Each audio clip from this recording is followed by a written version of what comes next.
Hey guys, Benjamin Albright, NFL Underground. I want to talk to you today about the Phantom Football Forum.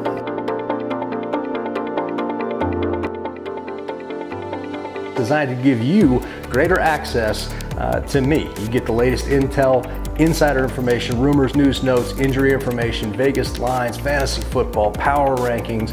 Watch football games live with me. Phantom Football Forum. Only $1 for your first month if you sign up today. Facebook.com/WatchPhantom. The link right here. Come join us today.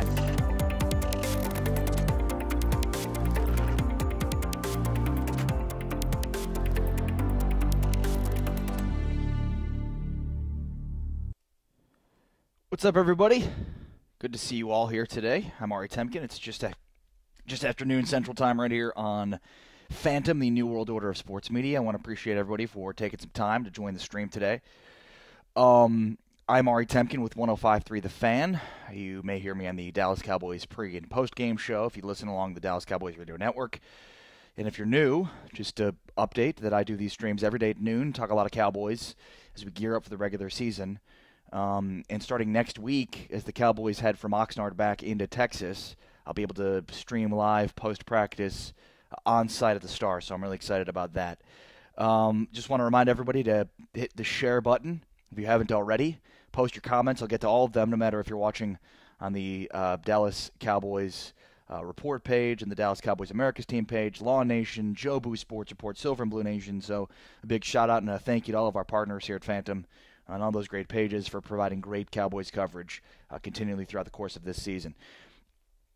Today I wanted to do things a little bit differently and start off by taking a look at each day this week. I want to take a deeper look at each team within the Cowboys division because obviously, the outcome of the division is based upon how we view and see the rest of the teams in the division. And so I figured I'd start there today. So the over-under for the New York Giants. Check out betdsi.com and use promo code PHANTOM, where you can bet right now on NFL futures. Over-under on the New York Giants is set at 7, where you will get over at minus 155, meaning if you bet the over on the Giants, you have to bet $1.55 to win $1. And if you bet the under at 7 wins, you bet $1 to win $1.35. It's plus 135 there. So just a reminder, go to betdsi.com, use promo code PHANTOM, F-A-N-T-O-M. If you make a $50 deposit, BetDSI will give to you $50 using promo code PHANTOM, so make sure to do that right now. And I wanted to give you a leg up on how I view the NFL's futures bets when I take a look at the New York Giants, obviously a team in the Cowboys division.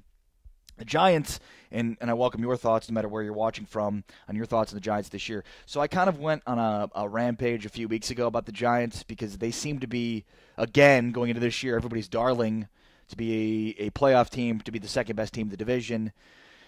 As I started to do more research on the Giants, I certainly understood why people felt this way, and now I start to think of how good this division could and will be based on the Eagles, the Cowboys, and the Giants, and perhaps even the Redskins being better than people expect. But let's start with the Giants at over-under 7. So my bet, if I was to go to betdsi.com, and I will do this after the show today, betdsi.com, promo code PHANTOM, I'm going to deposit $100 and get another $100, so I'll have $200 to play with a $100 deposit. I'm going to take the over on the New York Giants at 7 wins this year. And I think that's because if I'm justifying the Cowboys having a top 5 offense based on things we've seen, which is a really good offensive line with Zeke Elliott and a top 5 offense based on that, well, then it's hard to not make the same leap with the Giants. Now, granted, the Giants don't have nearly as good of an offensive line as the Cowboys do, but I think they have a considerably better, if not competent, offensive line this year. Now, offensive line was their major weakness last year, as Eli Manning was subjected to a rash of hits throughout the course, especially at the beginning of the year, where they were just unable to protect him in any capacity whatsoever. I think they've improved their offensive line. They added Nate Solder from the Patriots. They also drafted Will Hernandez in the second round, a guy that a lot of people thought was a first-round talent. There were 2 offensive linemen taken in the second round that many had as first-round talent. One was Connor Williams, who went to the Cowboys. The other was Will Hernandez. So, I think they fortified their offensive line. The other thing that I think will improve their offensive line is the addition of Saquon Barkley, who needs no introduction. He's got the same abilities as Zeke Elliott, yet he's unproven relative to what we've seen from Zeke Elliott in the first couple of years. But I still think, that he's going to be an effective running back, and as he showed in preseason week number 1. Then you mix that with what they have on the outside, arguably the best receiver of the game in Odell Beckham, and all of a sudden you're talking about a really, really good offense. I mean, they have components, like the Cowboys have a better offensive line, but the Giants have a better receiving core. And I also think the Giants have been built, at least the last few years, through their defense. Now, granted, I don't think that the Giants are a better football team than the Cowboys. I think the Giants still finish third in this division, but I also think that 8-8 or 9-7 is good enough for third in this division because I think this division could be that good. So I think it's hard to bet against the Giants' offense, which I think will be vastly improved this year based on the addition of Saquon Barkley and that, improvements along their offensive line. Plus, with Saquon Barkley and then Odell Beckham, it's going to be very hard for teams to defend them. And they still have a good pass rush and pretty good players in the back end of their secondary. So, again, go to betdsi.com, use promo code PHANTOM, F-A-N-T-O-M. There, you'll double your money when you use promo code PHANTOM. So you make a $100 deposit, you get another $100 using promo code PHANTOM, and go place a bet. I think the Giants go over 7 wins. That doesn't mean they're a playoff team, but I think 7 wins is certainly a number they can get over based upon the offensive talent and firepower that they have. I'm curious for your thoughts on this as well. Let me check it out. Broadcasting live across the Law Nation page. Shout out to Lawrence Thomas, my buddy from Law Nation, who does some fantastic work on the Dallas Cowboys and the Law Nation page. Let's see here. Where else are we? On the Phantom page, we'll check that out. I'm sure we've got some people on the Phantom page on the Giants. Let's see here. What do people think? Eric Koscielny says he's got the Giants winning the division, Philadelphia second, Cowboys third, and Washington last in the division. Let's see here. Rank the NFC East from Zach Rosenberg. I'm going to go Eagles, Cowboys, Giants, Redskins. I'll get you your Earl Thomas update here momentarily. I want to check out the Dallas Cowboys America's team page. Again, just a quick reminder, all day this week, or every day this week, I should say, I'm going to go through each team within the division and kind of give you my thoughts on what the team will do. I'll take a look at the over-under numbers on it. So just curious for your thoughts if you're watching this, what you think about the Giants and the over, which I picked over 7 wins. I still have them third in the division going over 7 wins, which gives you a pretty good idea of how good I think this division could be this year. It's also worth noting, though, that this division has gone worst to first in each of the last 4 seasons. So if that pattern holds, the Giants, who were last in the division last year, will be first place in the division this year. Let's see here. Warren Merle says, I don't think the Giants win 6 games. Manning is done. And look, I get that vantage point, and that's one of, when I say over 7 wins, the biggest reservation I have is whether or not Eli Manning is done. Now, look, I think if you look at last year's numbers and you look at how he performed last year, it's pretty obvious that their offensive line was completely overmatched. Plus, they didn't really have a quality running game. So, I mean, they were just built with Eli and the receivers. So I think this year, when you add the quality running game and improved offensive line, I think you should see a dramatic improvement from Eli Manning. Is he going to be, one of the best passers in the NFL? No. But he doesn't need to be. He can be more of a bus driver with the running back situation that they have and with the offensive line that they have. All right, I guess I can move along unless anybody else has any other thoughts or comments on this as I try to scroll through all the different pages broadcasting live from. Let's see here. Brian M.D. Turner says, Yo, Ari, what up, man? Keep it up. Appreciate you saying that, Brian. Are you an actual doctor, Brian? He's coming to us from the Dallas Cowboys report page. Appreciate that, buddy. I want to move along to something in a moment that I'll get to, which is what are the issues that you're seeing from the Cowboys after their first preseason game. But first, I want to just make sure everybody's had their opinions heard on the Giants. Marcy Shabazz on the Silver and Blue Nation page says, Giants 8-8. Giants will go 2 for 6 in their first 8 games and finish 8-8. I could see that. And again, that's still over 7. So while I think over 7, I would say under 10. So somewhere between 7, 8, 9 wins for the Giants this year. That's what I would be betting on. Again, their offense should be really, really good. A lot of offensive firepower. The biggest reasons why I think they're below the Cowboys would be, though I think their offensive line's improved, the question is how much improved? How improved will it be? And certainly our buddy on the Phantom page can have a pretty good idea. Wade Zetterberg can give us a pretty good idea of what how Nate Solder was, since he's their offense starting left tackle now. Let's see here. Wade, I guess If I mention Earl Thomas or pandering, I get a response. Otherwise, ... Whoa, Wade, easy there. Easy there, Wade. Easy. I just asked you to grade Nate Solder for me, if you wouldn't mind, because that gives me a pretty good idea of how I think the Giants' offensive line will improve. I guess the biggest reason why I think the Giants aren't ahead of the Cowboys is because of their offensive line. And though I think it's improved with Will Hernandez and Nate Solder, those acquisitions, I'm not sure it's dramatically improved in order to protect him, especially when you consider the Jaguars' pass rush. The Cowboys have a pretty dynamic pass rush. The Eagles, the Texans, these are all teams that they're going to be playing this year. All right. Again, thank you all for joining today's broadcast. I'm Ari Temkin from 105.3 The Fan in Dallas. If you're in the Dallas-Fort Worth area, make sure to check me out on the Dallas Cowboys pre- and post-game shows. Also, hit the share button and post your comments. Each day this week, I'm going to go through a different team in the division and give you an idea of where I think they are relative to the Cowboys. My prediction for this division will go Eagles 1, Cowboys 2, Giants 3, Redskins 4, but I think the Giants are somewhere between 7 and 9 wins. So that's ultimately how I think the Giants, again, Saquon Barkley is a major upgrade from what they've had at the running back position. I think their offensive line is a major upgrade from what it was last year, which was horrible. I think Eli will be more of a bus driver this year, and I still think they've got pretty good pieces on defense, though major question marks on defense, kind of like the Cowboys. Wade Zetterberg says Solder was a beast, but he's past his prime. That's why Genius BB chopped him. So, again, the fact that Solder, still has something left in the tank. I mean, again, the Giants were just completely unable to do anything offensively because of how inadequate their offensive line was last year. I think, the addition of Solder, the addition of Hernandez, improves their line. Saquon Barkley will help improve their line. I'm taking the over if I'm going to betdsi.com using promo code PHANTOM in order to win some money there. Take the over on the Giants at 7 wins on the futures bets. All right. That is a look at the New York Giants. Again, I think they finished third, but the division's going to be real good this year where they're at 7 and 9, 8 and 8, 9 and 7 type outfit. All right.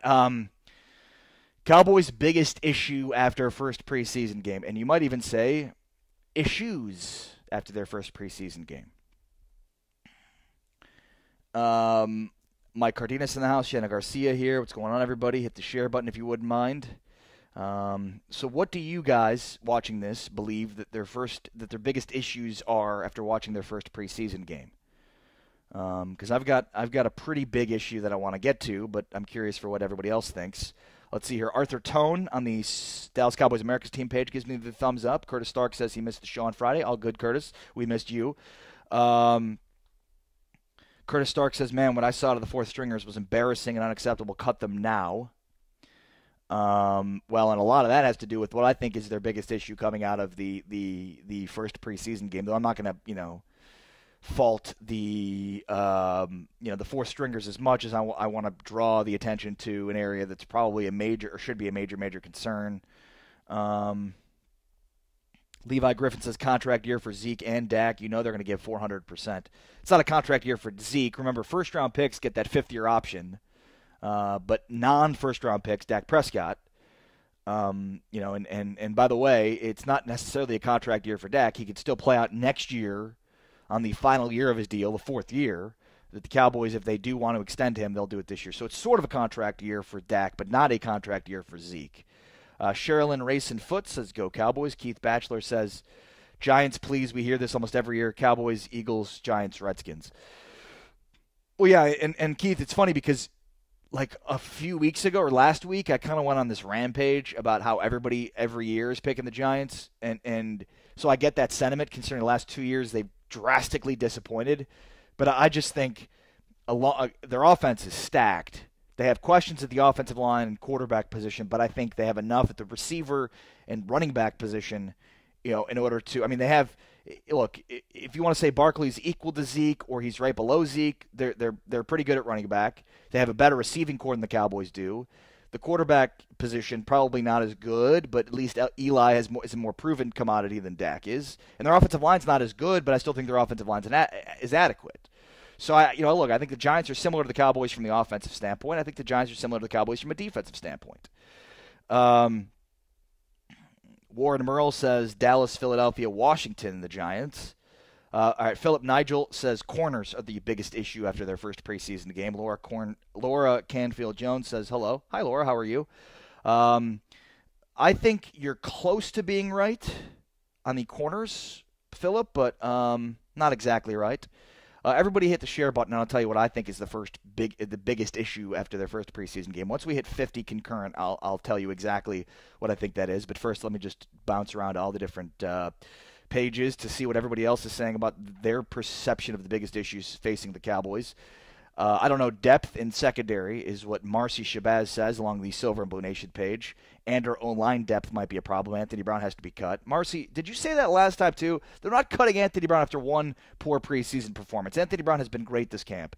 That's a bit of an overreach, at least from my vantage point.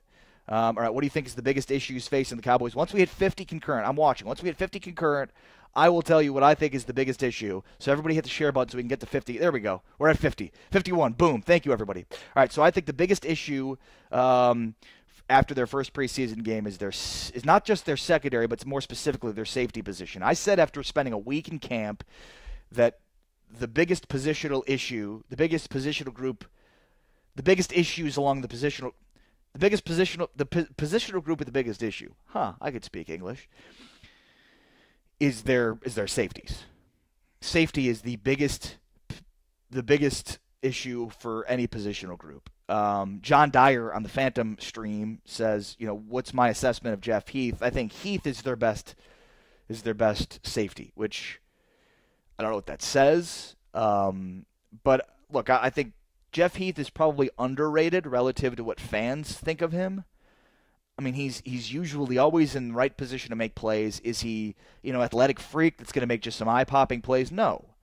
But he is able to consistently, do what he's needed to do at the back end, which is, keep everything in front of him. Now, you also want your strong safety to be able to play up at the line of scrimmage. That's not something he's great at doing at the point of attack. We've seen, I think Kayvon Frazier is probably better at that. I think Frazier is probably better as a blitzer at the point of attack, shedding blockers. I think he's better than that than Heath is, but Heath is better than Frazier as far as taking the right angles, knowing where to be, last line of defense kind of thing. So, I think I don't think. I mean, I think you've got issues at secondary. I think you've got issues at safety if Jeff Heath is your best safety, but I think he's perfectly fine for what they need him to do.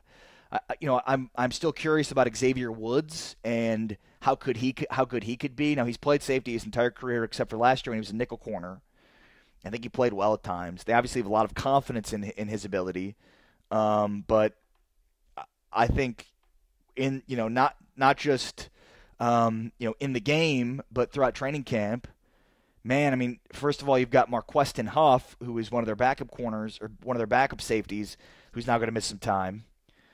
So now what you're dealing with is Jamil Showers is another guy that's sort of in that rotation, and Tyree Hill.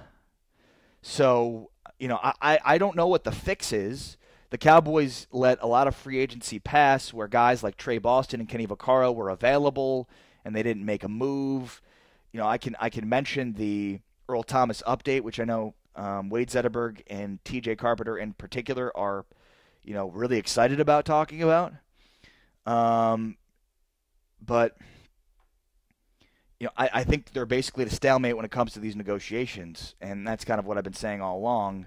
The Cowboys want to give up a third-round pick and probably a conditional second. I think the Seahawks want a second, which is what they were offered during the draft before the Cowboys pulled that back. I still think market value. If the Seahawks could get a second-round pick for Earl Thomas, don't you think he would have been dealt already? If other teams are interested and they say give us a second-round pick, and every team's balking at that, then it's clear that that's not fair market value. So I I think the Cowboys are in the right position right now. Even in spite of the fact that I've just brought up that I have a major concern with their safety position. I'd like to see them fortify the free safety position with Earl Thomas. I think that was part of their plan this offseason, which is why they didn't really, put too many assets towards it as far as, free agency or even in the draft. Eric Koscielny says, especially losing Huff. And look, again, I'll just go back to this. I don't think, losing Huff or, when Kayvon Frazier had those questions about, the blood clotting issues, I think even if everybody that they have along their depth chart is healthy at safety, I still think they have a need at safety. There's just a lot of unproven talent, and so much of the secondary is not just about their corners locking in, but it's the cohesion between the safeties and the corners, and then having those guys on the same page, almost on a string in a sense, where the corners know, hey, if these guys get deep, then I know the safety comes over. Like, you know what I mean? Like, they just have to have an idea of where those safeties are going to be, and it seems like, especially in game one, they didn't really play that way. Like the corners didn't know when the safeties were going to be there and vice versa. So Wade Zetterberg says TMZ reports an Earl Thomas sighting at Disneyland's employment office. Thoughts? I guess I wonder what he'd be auditioning for, the role of Mickey Mouse? Would that be it? That's a pretty... I don't know if he can handle it. However, Wade, I believe he's been actually sighted not at Disneyland, but instead in Austin. What happened to the safety they drafted? That's what Joe Deasy wants to know. They drafted a safety? Now you've got to have me. Who'd they draft, Joe? I'm trying to think back to their draft. They had the top four, which we've talked about: Leighton Vander Esch, Michael Gallup, Dorrance Armstrong, and Leighton and Connor Williams. They drafted Dalton Schultz and Mike White. They drafted Bo Scarborough and Chris Covington, who's linebacker. What safety did they draft? That's an interesting question. Andrew Thomas Jordan in the house. ATJ from Inside the Pylon joining us. I got your text, buddy. I'll text you after the show today. Kyle Cuero. He's saying, sorry, he's undrafted. Yeah. Kyle Cuero is a guy that was a undrafted free agent who came in pretty highly touted. Here's the funny thing. They moved him to linebacker. Kyle Cuero's with their linebackers now. So, I mean, the other guy they brought in was this guy, Tyree Robinson, I believe is his name, who's also been running with them. But I mean, and this is kind of what I said before. Like, it seems like the way they set up their offseason, that their offseason was set up for, like, that they thought they were going to get Earl Thomas, because they didn't do anything to improve their safeties in free agency. They didn't do anything to improve their safeties in the draft. So it's bizarre. It's very bizarre to me. All right, what do you think is the Cowboys' biggest issues after their first preseason game? Everybody hit the share button if you wouldn't mind. Checking back into the Dallas Cowboys America's team page. Let's see here. Keith Batchelor says, easy way to fix their safety issues. There's this guy named Earl Thomas that's dying to be here. I heard he's Pro Bowl. Yeah, the problem, again, Keith, is, I mean, are you just willing to give up a second-round pick? Because, again, it doesn't seem to bear that's fair market value. Otherwise, I think he would have been traded. So, again, I think the Cowboys' perspective on this is probably pretty correct. You can do a conditional second-round pick, the condition being if Earl Thomas makes a Pro Bowl, then you can have a second-round pick. But if not, he's a third-round pick. I think that's fair. I think that's fair market value from what we've seen is being offered. Because, again, I think if a second-round pick was offered from one of these teams that's interested, that he would have been traded. Joe Tranchina says, let's not panic yet. It's only the first preseason game. It will get better. Well, yeah, but I think, Joe, and I'm not panicking based on their first preseason game so much as I'm addressing what was an issue after I saw a week of camp, what continues to be an issue, that I thought was evident in their first preseason game. Again, I think, their corners are really, really good. What I saw at camp was a lot of competition along the cornerback position. But I also wonder how much better they can be if there's not a lot of trust between what they have at corner and what they have at safety. And that was at least what looked like was the byproduct of that first preseason game. Again, it's just a first preseason game. I'm not overreacting to what I saw, but this is what I've seen throughout the course of training camp, the week that I was there, throughout the rest of the course of training camp, and now into the first preseason game. It's the biggest issue I see on this defense that a lot of people expect to be pretty good. And they don't have to be dominant. They don't have to have a top 5 offense. We know that. But it's a major, like the two biggest issues I saw positional group wise would be tight end and safety. Like that's 1 and 2 for me. And tight end's so interesting because we see Rico Gathers continuing to make plays, and yet he's buried in the depth chart.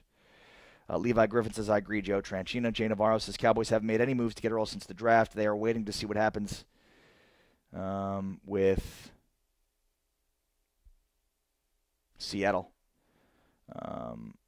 And by the way, the tardiness on reading these comments is still that. Oh, there we go. Waiting to see what happens with Seattle. Yeah, wait and see what happens in Seattle. Again, your guess is as good as mine. I know they offered a second-round pick for Earl Thomas at the draft, but then pulled it back when Connor Williams was still available because they wanted to draft Connor Williams. I think that's why Seattle's like, well, wait, you were going to offer a second-round pick. What happened to that second-round pick? And now the Cowboys are saying, yeah, we'll offer you a conditional second now, conditionally being that if Earl Thomas makes a Pro Bowl this year. Warren Merle says, get rid of Garrett, get Jerry to grab Debo from Clemson. What about Chris Richard as the next head coach of the Dallas Cowboys? Look, Warren, I am all with you on being anti-Garrett, but let's at least let the season play out before we fire Jason Garrett. By the way, hit the share button if you wouldn't mind. I'm Ari Temkin from 105.3 The Fan, broadcasting live on Facebook, YouTube, Twitter, and Twitch with Phantom. Phantom is the new world order of sports media. Make sure to like the page at facebook.com/watch Phantom and join the conversation. This is your show. It's your interactive talk show. We have 3 shows, one out of Kansas City with the great Josh Briscoe from 8:10 in Kansas City, 11 a.m. Central Time every day. It's called The Flyover. Then Showtime with myself, Ari Temkin, starting at noon Central, talking Cowboys and all other Dallas, Fort Worth, Metroplex area sports news. And then noon o'clock with TJ Carpenter, the sports nihilist in the Denver area. So make sure to like the page and make sure to check out all of the great local talk shows that we have. But also, the shows don't go on without your input and commentary. So make sure to join the shows. They're interactive, and they are for everybody. Let's see here. Chris Bennett says, did you see the Clippers fired Bruce Bowen because he was critical of Kawhi Leonard? I did not see that. I also did not know that Bruce Bowen was on their staff. G. Garcia says the biggest issue is Jason Garrett. I think that's fair. Biggest issue is Jera. Chris, I don't agree with that at all. Joe Deasy says Kenny Vaccaro can't cover. That's why. Good point. Because Vaccaro doesn't have tires? ? From Wade Zetterberg. Yeah, Vaccaro's your typical strong safety, right? He's good at the point of attack. He can blitz, but he gets lost a lot in coverage. That's the reason why he went so long being unsigned, and until the Titans suffered a major injury along their defensive secondary, that was when they made a move. However, I know that if the Cowboys' safeties don't work out this year, everybody's going to complain about the fact that they didn't go after Kenny Vaccaro. All right, let's see here. Dallas Cowboys, America's team. Keith Batchelor says Cowboys are going to have to take a leap eventually. Too much you is never going to win you a ring. Make some free agent moves. Look how it worked for the Eagles. Yeah, look, and I agree with that. I think philosophically the Cowboys completely shifted from where they were, in the early 2000s. And I think it's the right move. In the early 2000s, the Cowboys were saddled with bad contracts. They did not make the right moves in free agency. I think in this, latest era, in the, basically the latest decade of the Dallas Cowboys, they've done the opposite. They've overcorrected, where they're unwilling to make moves in free agency. So I think there's got to be a balance there. Like, you definitely need to fortify your roster through the draft. If you miss on the draft, you're not gonna have any success. You're not gonna have any chance to be successful because that's gonna be the core of your team. The core of your roster is built through the draft, and those are cheap deals. That's why you need the core of your roster to be built through the draft. But you also need to, in the areas where you haven't fortified through the draft, namely safety, you need to be able to go out there in free agency and spend it to compensate for those areas. Otherwise, to Keith Batchelor's point, you're not going to win championships because you look at Super Bowl champions of years past. Yeah, they invest heavily through the draft, but they're also then going out and making sure to fortify the positional groups that they didn't in the draft, doing that in free agency. Let's see here. Everybody hit the share button if you wouldn't mind.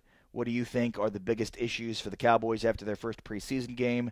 Post what you think, and I will get to them no matter where you are watching from. And I appreciate everybody joining us on Phantom, the new world order of sports media. I'm Ari Temkin from 105 through the Fan here in Dallas. Wade Zetterberg says, biggest issue remains to be Jerry Jones, top 3 worst owners of all time. Wow. I don't know. Charles Comiskey was pretty bad. He was the reason the Black Sox scandal happened, and he was also routinely cheap.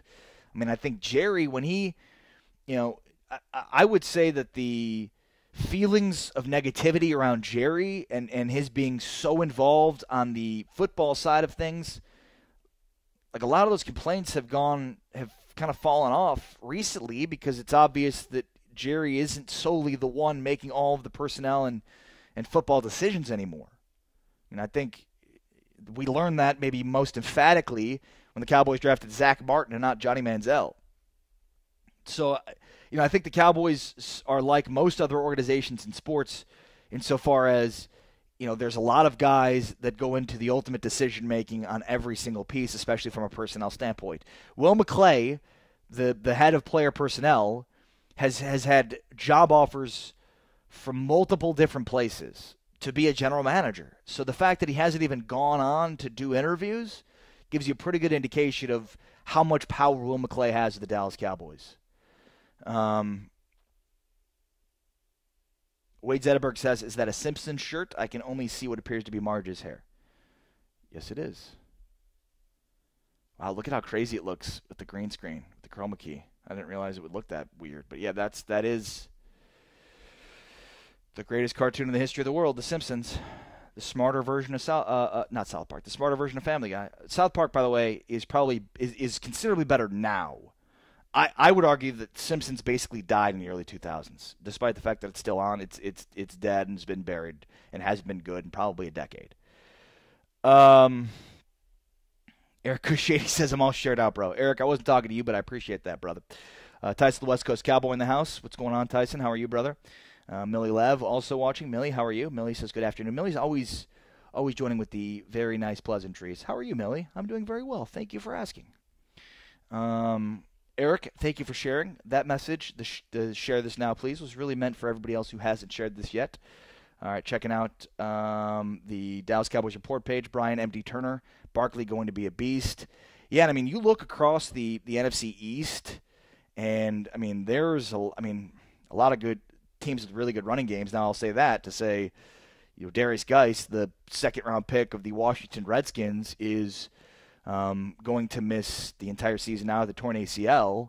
But, I mean, you look at the investments that all of the teams have made in the running back position across the NFC East, and it's obvious to see that passing's, the modern era of the NFL it's all about passing. It's a passing league in many respects, but, I think it also goes to show you how important the running back is in order to aid the passing game. And I think, Saquon Barkley going second overall to the Giants, the Cowboys taking Zeke with the fourth overall pick, Darius Geis being a high second-round pick for Washington, and then the Eagles' investment in Jay Ajayi gives you a pretty good indication of how important the running game is to aid the effectiveness of the passing game.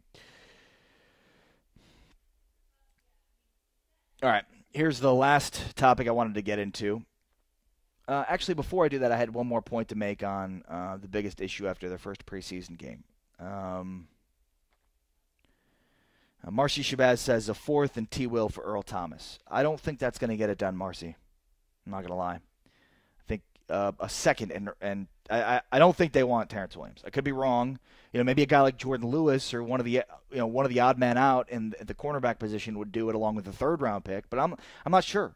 I mean, I think the Cowboys have probably exercised every option at their disposal to go out and acquire Earl Thomas minus a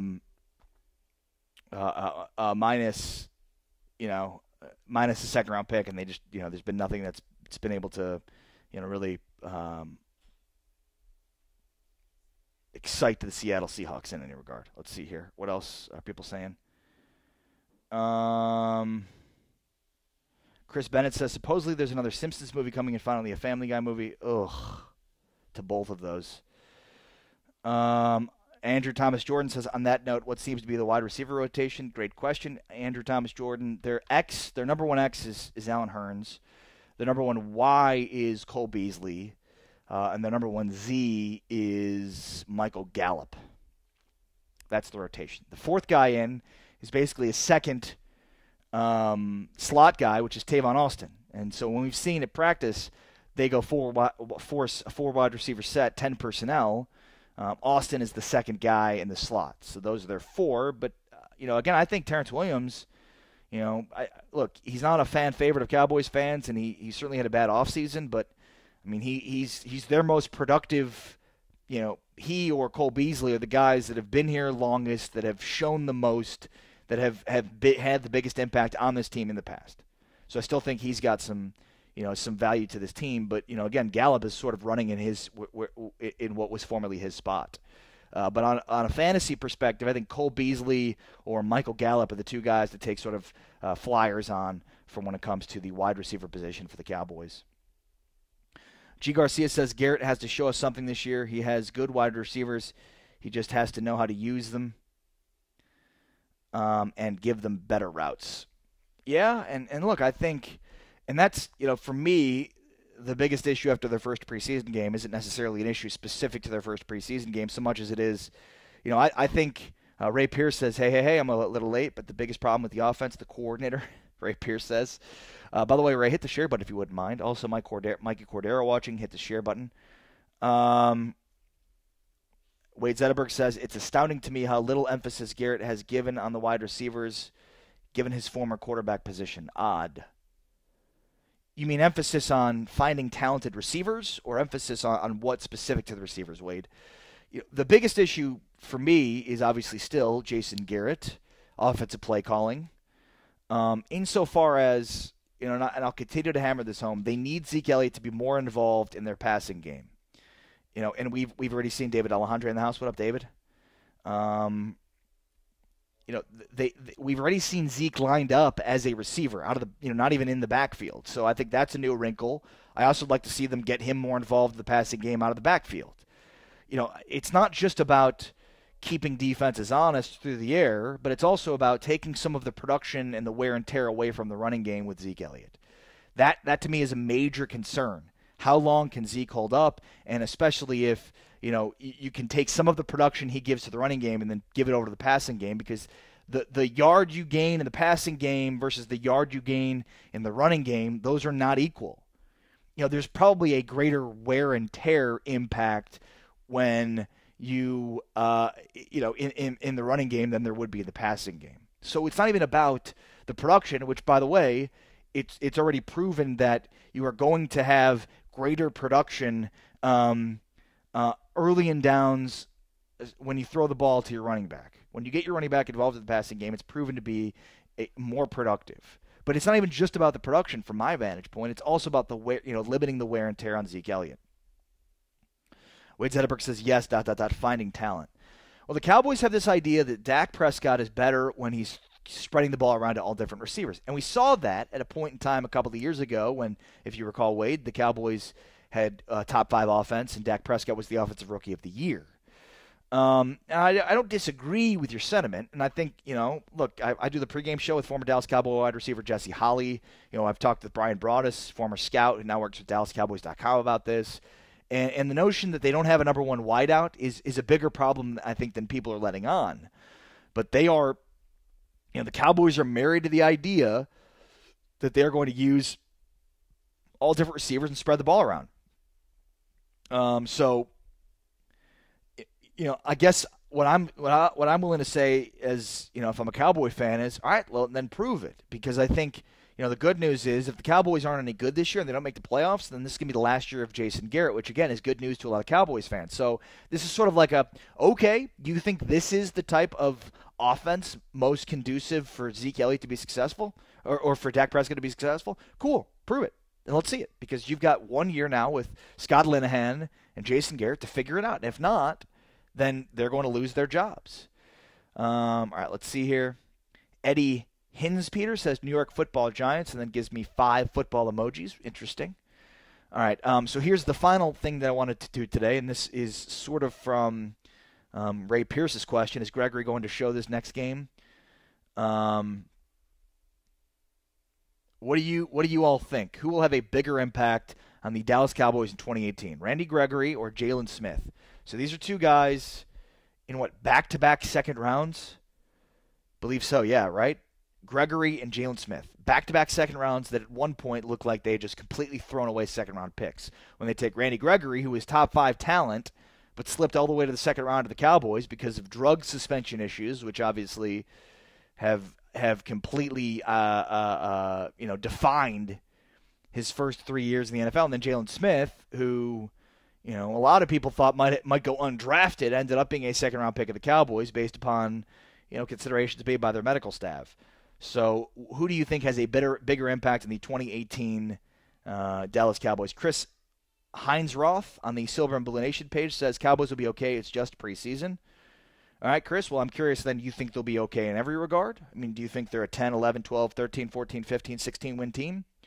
So in what aspects that I've been talking about do you think they will not be okay? Or if there's nothing that you don't think, think they'll be okay in every regard. All right, checking out the Dallas Cowboys Really Real fan page. See if there's any comments in that page. And the Dallas Cowboys Really Real fan page says, great content, Ari, DC4L. Appreciate you saying that. From the admins of the Dallas Cowboys Really Real fan page. Let's check out Joe Boo, Cowboy Joe Boo, Mark Holmes, the Joe Boo Sports Report, broadcasting live along that platform. Kevin Carey says Smith, just because he's been here, but I do believe Gregory will contribute this year. I think that's fair to say. Smith's been here. He's even Randy Gregory has been away from this team as long as Jalen Smith's been here. But Jalen Smith and Randy Gregory have done some work together, and I think Smith's had a pretty good impact on Randy Gregory. I want to say Jalen Smith because he's had a good camp. He's had a really good preseason, week. I think we know that he's got really good ability to get north-south, right? To get downhill and be, shed blockers and get, and be basically an extra pass rusher. The biggest question marks are with his, inability to plant and then feel his foot with the nerve damage. Speculation there, but that's at least my vantage point of it. How difficult will it be for him to go sideline to sideline, east-west? That's the reason why I'm sort of reluctant or skittish on how well he's looked so far in camp and in the first preseason game. But I mean, in the first preseason game, he looked pretty good going east-west. So, with the ability to cut. So, but I think Jalen Smith is the favorite to have a bigger impact. But I also think Randy Gregory is in fantastic shape. From the Cowboys' vantage point, he's a starter. So to go from being basically, banished from the NFL to then jumping right back into a starter role, that's not just, Jerry Jones decrees it, so it must be true. There's actual reasons why that's the case beyond just, again, that they drafted him in the second round. They've seen things that they like from him that they believe will make him, make him a starter. Robert Holm on the Law Nation page is chiming in. He says safety issues, lost some depth with Huff injury, hope to see better safety play. Robert Holm says, I remember to give ET update on the minute, LOL. Robert Holm also says, hey, Tyson, sup, brother? NFC East is new black and blue division. Yeah, NFC East is going to be really, really good this year. I agree with Robert Holm there. I think they could have 3 teams over 500 in this division. And then you consider that they're going to play 2 of the best divisions in football, the AFC South and the NFC South. It's going to be tough. That's the biggest thing that gives me pause about the Cowboys' ability to be successful this year is their schedule. The division and then the teams they play outside the division, the AFC East, or the AFC South, the NFC South. All right, post your comments, hit the share button. Who do you think will be a bigger impact this season on the Dallas Cowboys, Randy Gregory or Jalen Smith? Let's see here. I see people are arguing about Tony Romo in the comments on the Phantom page. Wade Zetterberg says off-the-field issues continue to plague him. Bust. You're talking about Randy Gregory. Ray Pierce says unless they use Jalen in more blitz packages. The reason I start to think Randy Gregory is because he's going to be a beneficiary of DeMarcus Lawrence getting double-teamed. So if teams start to focus on DeMarcus Lawrence and Randy Gregory's still a beast, which obviously there's a reason why he was top 5 talent coming out of Nebraska, then that's going to open up one-on-one situations for Randy Gregory on the outside, Dorrance Armstrong on the outside. So I just think, the Cowboys have an opportunity to be really, really good with their pass rush based upon the attention that DeMarcus Lawrence is sure to draw. If they don't have that, though, that's going to be problematic. And that's maybe where Jalen Smith can make a bigger impact because, again, they're going to use him to blitz and get after the quarterback. And because he's going to be coming from different views, and he'll show blitz and then back away, or he'll back away and then show blitz, those kinds of things. I think he's got an opportunity to really get after the quarterback pretty consistently, Jalen Smith. But again, I'm just going off of I think DeMarcus Lawrence is a beast. I think he showed that last year. He might even have a better year or have as good of a year this year without getting 14.5 sacks. And I think his ability to draw attention away, draw double teams, will open up opportunities for Randy Gregory on the opposite side. So I'm almost at the point where I think the bigger impact could be Randy Gregory, despite how good Jalen Smith looked at camp. Let's see here. Joe Deasy says, Wade, don't be a hater.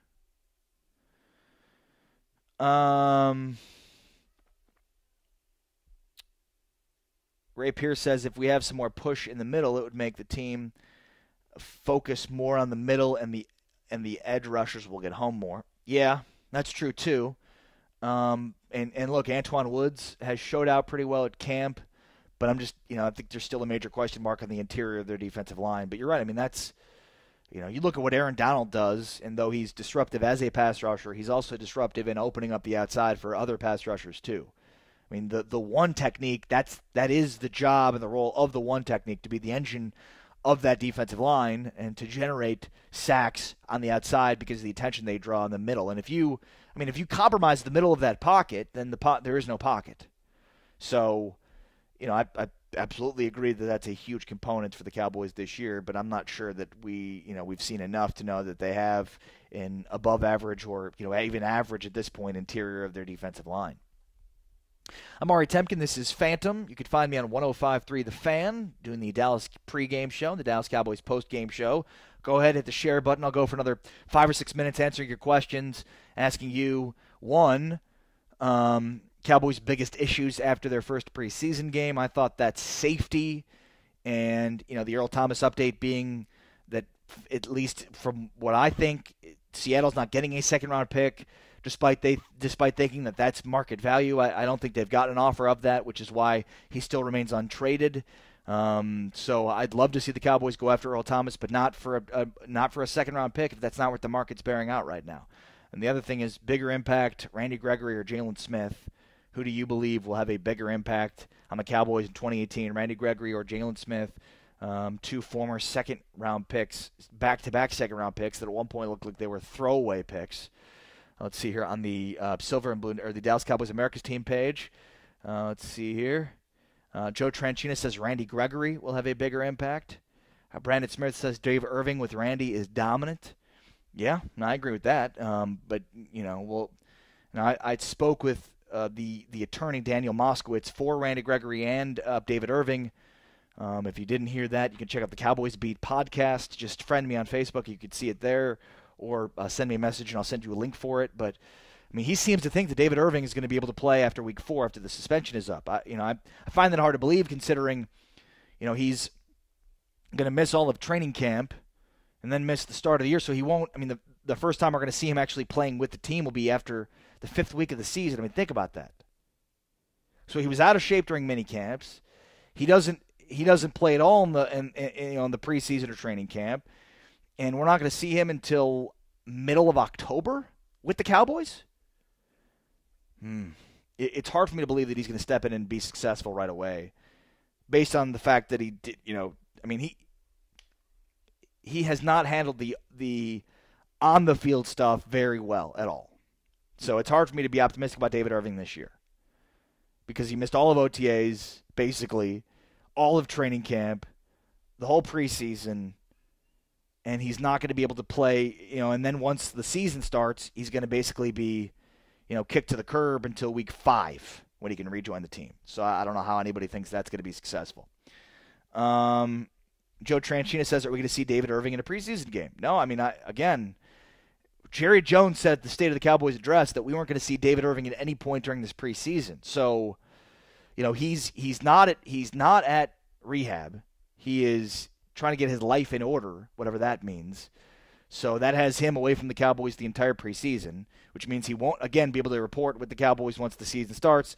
So it's just hard for me to think that, that David Irving's going to be very successful this year. And look, he's got a ton of talent. He had 8 sacks in 7 games last year, or 7 sacks in 8 games last year.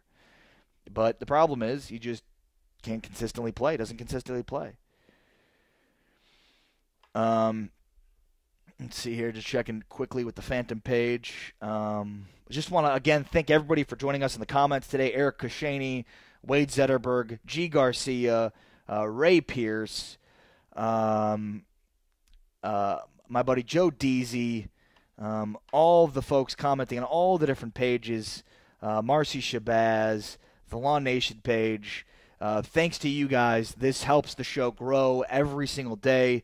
And by the way, share this with your friends. If you have other friends that are Cowboys fans, make sure to just give them a reminder that this show is live every single day at noon, talking Cowboys. This show doesn't work without you. This is a completely and utterly interactive show. So this show only works with your participation. So if there are other pages or groups that we should share this to, if you have friends that are Cowboys fans that can get involved, tell them about the show. Help us grow the show.